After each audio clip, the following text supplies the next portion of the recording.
사랑합니다. 오늘 잠언의 말씀은 하나님께서 우리의 일상생활 속에서 쉽게 접할 수 있는 여러 상황에 대한, 마주할 수 있는 여러 상황에 대한 지혜의 가르침을 우리에게 조목조목 알려주시면서 전해주고 계십니다. 말씀에 들어가서 14절 말씀을 보시면, 이 14절 말씀의 배경은 당시 시장에서 상인들이 물건을 사고 팔던 모습을 비유하고 보여주는 것을 보여주고 있습니다. 이 물건을 구입하려는 사람이 가능한 한 싸게 물건을 구입하기 위해서 물건의 상태가 좋지 않고 또 그렇게 좋아 보이지 않는다고 해서 최대한 싸게 구입을 하고서 자랑을 하면서 그렇게 거래를 했다곤 합니다. 물건을 파는 사람이 정직해야만 물건을 사는 사람도 정직해야 하고, 또 그런 모습이 옳다고 우리는 볼 수가 있습니다. 파는 사람도 과도하게 이윤을 붙여서 파는 것도 바르지 못하고, 과도하게 가격을 깎아서 파는 것도 바르지 못합니다. 무엇을 말하는 것일까요? 이 세상을 살아가는 방법도 정직해야 한다라는 것을 하나님은 우리에게 가르쳐주고 계십니다. 우리 그리스도인들은, 하나님을 믿는 자들은 결코 세상의 방식이 아닌, 때로는 내가 손해를 보는 것 같다 하더라도 하나님께서 원하시는 정직한 모습으로 이 삶을, 또 하나님께서 허락하신 자리를 소중히 여기며 살아가야 될 줄 믿습니다.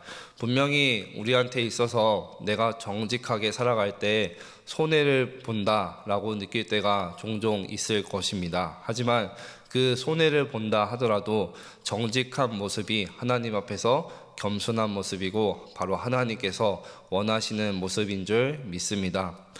15절 말씀을 보시면 이제 우리의 입술, 말, 그리고 언어에 대해서 지혜의 가르침을 주고 있습니다. 말씀에서 지혜로운 입술이라는 단어가 나옵니다. 이 지혜로운 입술은 단순히 말을 유능하게, 언변 있게, 조리 있게 말하는 그런 지혜로운 입술, 똑똑한 입술을 말하는 것이 아닙니다. 하나님의 뜻을 따라서, 때를 따라서, 또 사람을 살리는 말, 그 말을 오늘 말씀에서 지혜로운 말이다 라고 이야기하는 것입니다. 우리는 하루에도 수백 마디, 수천 마디의 말을 하면서 삶을 살아가곤 합니다. 그 중에서 내가 뱉은 이 입술과 혀로 뱉은 이 말 중에 과연 얼마나 지혜로운 말이 담겨져 있을까요? 하나님께서는 우리가 많은 말을 하길 원치 않으십니다. 우리는 지혜롭고 덕을 세우는, 남을 세워주고 화평을 세워주는 그런 말을 하기를 하나님께서는 원하고 계십니다. 분명히 우리 사람의 말 한마디에는 힘을 얻는, 사람을 얻는 힘이 있고, 또 그 말 한마디에, 우리의 말 한마디에 상처를 받는 사람이 생길 수도 있습니다. 내 입술에서 나오는 이 말이, 이 언어가 정말 사람을 세우는 복의 통로가 될 것인지, 아니면 누군가의 마음을 아프게 하는 상처의 도구가 될 것인지, 우리는 하루하루 살아가면서 깊이 고민해야 될 줄 믿습니다.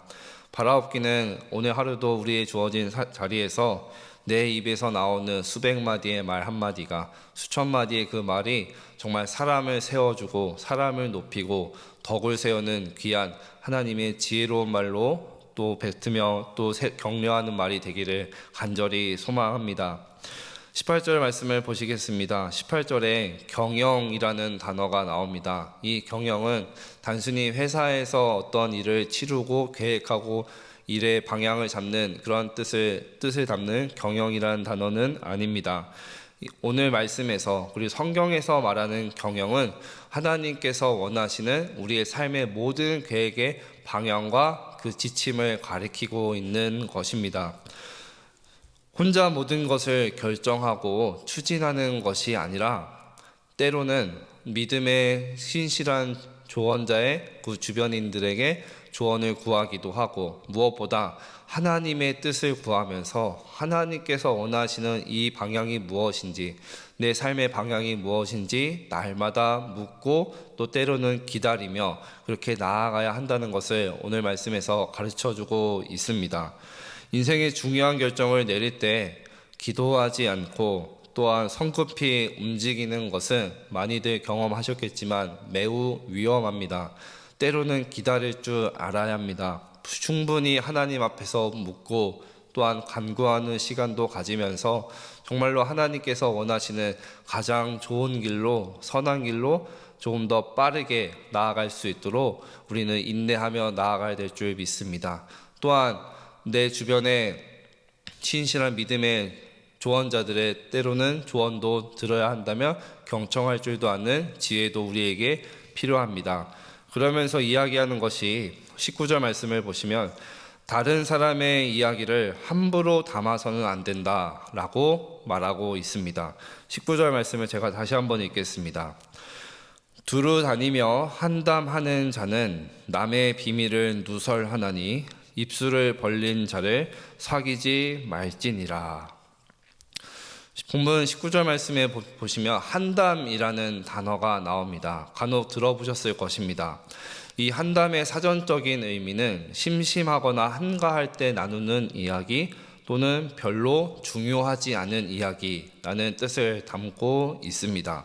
그러나 오늘 본문에서 말씀에서 말하는 한담이라는 뜻은 그런 가벼운 의미가 아니라 바로 비방하는 사람, 고자질쟁이, 이간질하는 사람을 가리키고 있습니다.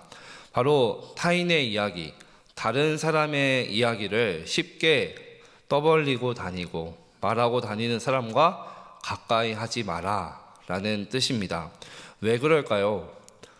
왜 그런 사람과 가까이 하면 안 된다 라고 우리에게 가르침을 주시는 걸까요? 이유는 간단합니다. 다른 사람의 비밀을 말하는 사람은 누구의 비밀도 지키지 않을 수 있기 때문입니다. 기도 제목이라는 이름으로 그 이름 아래에서 다른 사람의 개인적인 문제를 쉽게 이야기하고 또한 세워나가는 일이 있다면 이는 하나님 앞에서 올바른 모습이 절대 아닙니다. 우리는 하나님을 믿는 그 믿음 안에서 신뢰를 지키며 나아가야 될 줄 믿습니다. 덕을 세우며 나아가야 되는 사람들이고 공동체를 하나로 묶는 화평케 하는 자가 되어야 할 줄 믿습니다. 이 언어를 이야기하면서 마지막으로 오늘 본문 20절에 부모 공경에 대한 지혜에 대해서 이야기를 하고 있습니다. 하나님께서 말씀하시기로는 가정을 세우는 가장 중요한 원칙은 부모를 공경하는 것이다 라고 말씀하시죠. 인간인 부모님도 완전하지 않을 수 있으십니다. 때로는 우리의 기대에 못 미치실 수도 있습니다. 하지만 성경은 조건 없이 부모를 공경하라 이야기합니다. 하나님은 우리에게 가르쳐 주십니다. 왜일까요? 부모를 향한 태도가 곧 하나님을 향한 태도이기 때문입니다. 부모를 향한 태도가 곧 하나님을 향한 그 마음이기 때문입니다. 부모를 공경하지 않고서 부모를 존중하지 않고서는 하나님을 공경한다, 경외한다, 존중한다 말할 수 없기 때문입니다. 여러 가지 오늘 주신 말씀을 마음에 새기고 우리가 날마다 이 작은 부분까지도 정말로 하나님의 지혜를 구하며 나아갈 때 우리는 세상이 주는 지혜가 아니라 세상이 주는 방식이 아니라 하나님이 원하시는 지혜로 하나님께서 부어주시는 방식으로 삶을 지혜롭게 살아가게 될 줄 믿습니다. 그리고 그 길은 우리가 더욱더 하나님과 가까이 나아가며 또한 하나님께서 허락하신 평안과 기쁨을 누리며 나아가는 길이 될 줄 믿습니다. 말씀을 정리합니다. 하나님께서는 우리의 연약함과 부족함을 아시고서 정말로 오늘 말씀에서 보신 것과 같이 조목조목 우리의 말에 대해서 입술과 혀에 대해서 행동 하나하나를 가리키면서 세심하게 섬세하게 하나님의 지혜를 가르쳐 주고 계십니다. 이 하나님의 지혜, 하나님의 사랑에 붙들려서 오늘 하루도 정말 하나님께서 원하시는 모습대로 섬세한 하나님의 그 사랑의 힘에 붙들려서 나아가시기를 간절히 소망합니다. 그래서 정말로 하나님께서 정성을 다해서 심어주신 우리의 오늘의 삶의 자리에서 하나님의 지혜를 구하시면서 또한 하나님의 뜻대로 순종하며 나아가는 귀한 믿음의 발걸음이 되시길 간절히 소망합니다.